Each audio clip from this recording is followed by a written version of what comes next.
আসসালামু আলাইকুম। সবাইকে জানাচ্ছি আমার চ্যানেলে স্বাগত। আজ আপনাদেরকে করে দেখাবো বেসন দিয়ে ভীষণ মজার একটা লাড্ডু, যেটাকে বলা হয় মিহিদানার মতিচুরের লাড্ডু। মিহিদানার লাড্ডু সাধারণত ছোট ছোট বন্দি তৈরি করে শিরায় ছোপ করে তারপর তৈরি করা হয়। এটার পদ্ধতি একটু আলাদা এবং খুব সহজ, কিন্তু ভীষণ মজার। আশা করছি আজকের রেসিপি আপনাদের ভালো লাগবে। চলুন তাহলে দেখে নিই এই মতিচুরের লাড্ডু কিভাবে তৈরি করা যায়। এবারে আমরা লাড্ডু তৈরি করার জন্য একটা বাটিতে নিয়ে নিয়েছি 1.5 কাপ বেসন। বেসনটা আমি অফ ক্যামেরায় চেলে নিয়েছি, অবশ্যই আপনারাও চেলে নেবেন। এবারে দিয়ে দিয়েছি হাফ চা চামচ লবণ। লবণটা দিয়ে একটা হ্যান্ড উইক্সের সাহায্যে খুব ভালোভাবে মিক্স করে নিব।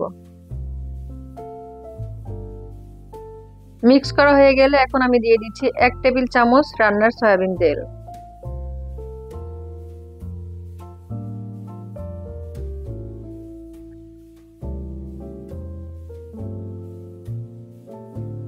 তেলটা মেশানো হয়ে গেলে এখন আমি অ্যাড করব নরমাল তাপমাত্রার পানি।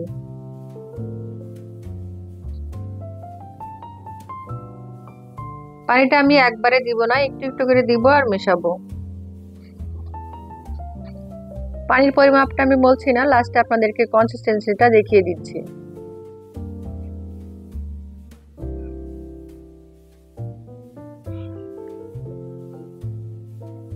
আর একটু পানি দিয়ে খুব ভালোভাবে আমি মিক্স করতে থাকবো। আমার মিক্স করা হয়ে গিয়েছে, এবারে আপনাদেরকে কনসিস্টেন্সিটা দেখিয়ে দিচ্ছি। ব্যাটারটা ঠিক এরকম পাতলা হবে। এবারে আমি এটাকে 20 মিনিটের জন্য রেস্টে রেখে দেব। 20 মিনিট পর আমি চলে যাচ্ছি চুলায় ভাজতে। আমি চুলায় একটা প্যান বসিয়েছি এবং দিয়ে দিয়েছি কিছু রান্নার সয়াবিন তেল। জালটা জ্বালিয়ে এবার আমি আমার ইচ্ছা মতো এভাবে পিঠা তৈরি করে নিব। এটা যে কোনো ভাবে ভেজে নিলেই হবে, আপনি শেপ যে কোনো ভাবে দিতে পারেন, গোল বা লম্বা আমার মতো। আপনার পছন্দ মতো আকৃতি দিয়ে দুই পাশ সোনালি করে ভেজে নেবেন। এটা যে ডুবো তেলে ভাজতে হবে তা না, অল্প তেলেও ভাজতে পারবেন, আবার ডুবো তেলেও ইচ্ছা করলেও ভাজতে পারবেন। আমার এক পাশ হয়ে গিয়েছে, এবার আমি আর এক পাশ উল্টে দিচ্ছি। এভাবে দুই পাশ উল্টে পাল্টে যখন সোনালি কালার হয়ে যাবে তখন আমি সবগুলো উঠিয়ে নিচ্ছি।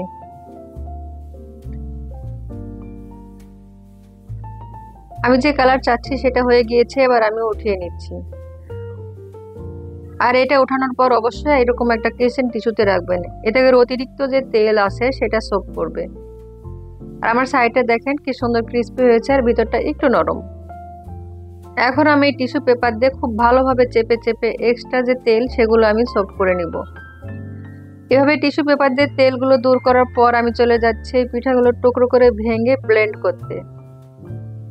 ব্লেন্ড করা হলে আমি এখন সরাসরি চলে যাচ্ছি চুলায় শিরা তৈরি করতে। শিরার জন্য আমি 1 কাপ প্লাস 1/4 কাপ চিনি দিচ্ছি। 1.5 কাপ বেসনের পিঠার জন্য আমার কাছে এখানে 1 কাপ প্লাস 1/4 কাপ চিনি পারফেক্ট মনে হয়। তবে আপনারা যদি এর চেয়ে কম অথবা বেশি খেতে চান মিষ্টি, সেক্ষেত্রে বাড়িয়ে অথবা কমিয়ে নিতে পারেন। এখন মিশাচ্ছি 1 কাপ পানি। পানিটা দিয়ে চুলার জালটা জ্বালিয়ে এবার আমি নাড়তে থাকবো। আর 2টা এলাচ দিয়েছি, আমি একটু থেতে করে দিয়েছি, তবে পরবর্তীতে আমি এটা উঠিয়ে ফেলবো। আর এই শিরাটা হবে একতারের। এবারে চিনিতে বলক আসার পর সুন্দর একটা কালারের জন্য দিয়ে দিচ্ছি সামান্য জর্দা কালার। এটা অপশনাল, কেউ চাইলে স্কিপ করতে পারেন।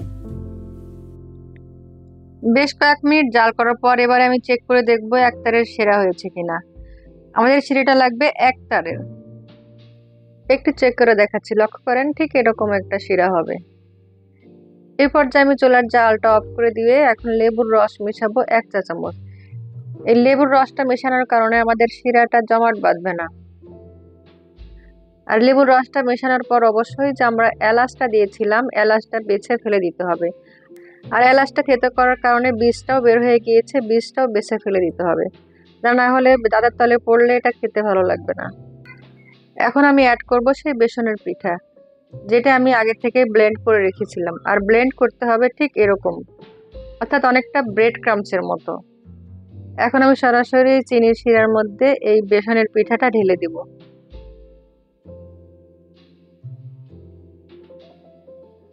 ঢেলে দিয়ে এখন চুলার জালটা জ্বালিয়ে নাড়তে থাকবো।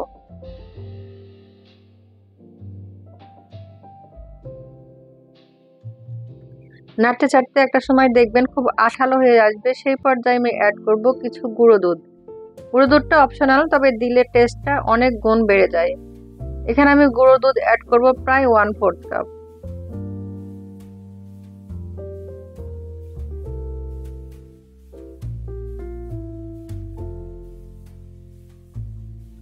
এবার গুঁড়ো দুধটা খুব ভালোভাবে মিক্স করে নিব। আমার লাড্ডুর ডোটা হয়ে গিয়েছে, এখন আমি অ্যাড করব ঘি।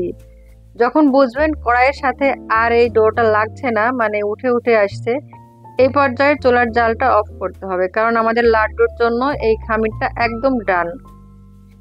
এখন আমি চুলার জালটা অফ করে দিব আর এখানে কিছু বাদাম মিশাবো। এখানে আমি কাঠবাদাম মিশাবো, তবে আপনি আপনার পছন্দ মতো কাজু, পেস্তা যে কোনো বাদাম অ্যাড করতে পারেন। এই বাদামটা দেওয়ার কারণে দেখতেও ভালো লাগে, আবার খেতেও ভালো লাগে। এখন আমি মোটামুটি ঠান্ডা হওয়া পর্যন্ত অপেক্ষা করব। খুব বেশি ঠান্ডা করব না, হাতে ধরতে পারা যায় এরকম ঠান্ডা হলে তখন আমি চলে যাব এই লাড্ডু তৈরি করতে। আমি খুব ভালোভাবেই জানি লাড্ডুর আকৃতি আপনারা সবাই জানেন, তারপরও আমি দেখাচ্ছি একটা। হাতে একটু চেপে চেপে এভাবে গোল আকৃতি করে তৈরি করে নিলেই হয়ে যাবে আমাদের লাড্ডু।